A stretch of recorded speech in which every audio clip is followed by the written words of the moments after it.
আসসালামু আলাইকুম, সবাইকে স্বাগত।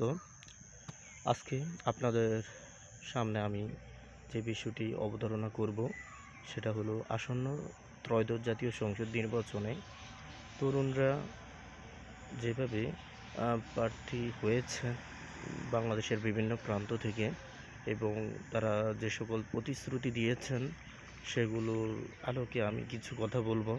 আর বলবো যে তাদের আসলে সংসদে তাদের কতটা প্রয়োজন তাদেরকে, সে বিষয়ে মূলত আলোকপাত করব। তো শুরু করা যাক।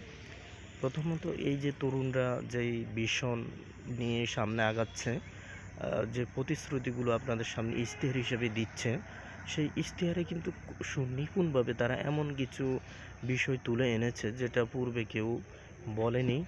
আর একটা জিনিস লক্ষ্য করেন যে পূর্বে তো আপনারা প্রতিশ্রুতি অনেকেরই শুনেছেন।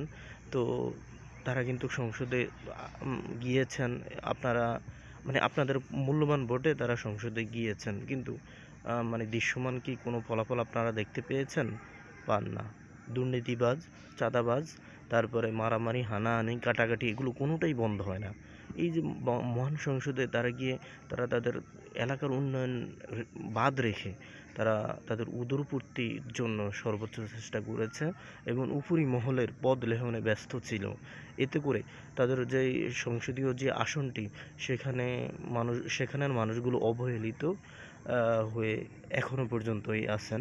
তো কথা হলো, আপনারা এই যে সংসদে এখন তরুণরা যেভাবে আগ্রহ প্রকাশ করেছেন, প্রার্থী হয়েছেন, তো এই তরুণদের আপনারা অবশ্যই সংসদে পাঠাতে হবে।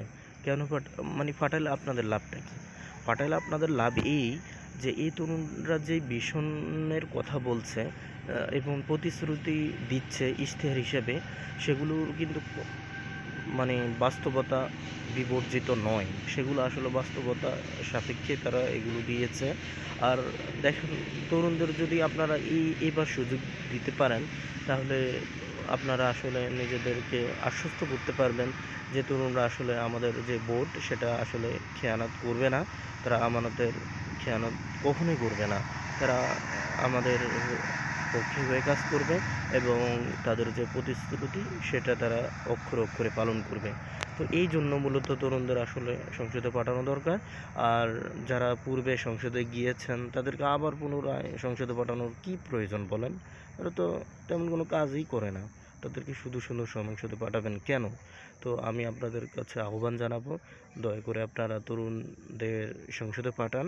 তাদের যেই ভিশনগুলো রয়েছে সেগুলো বাস্তবায়ন করার একটু সুযোগ করে দিন। এতে করে বাংলাদেশ পরিবর্তন হবে।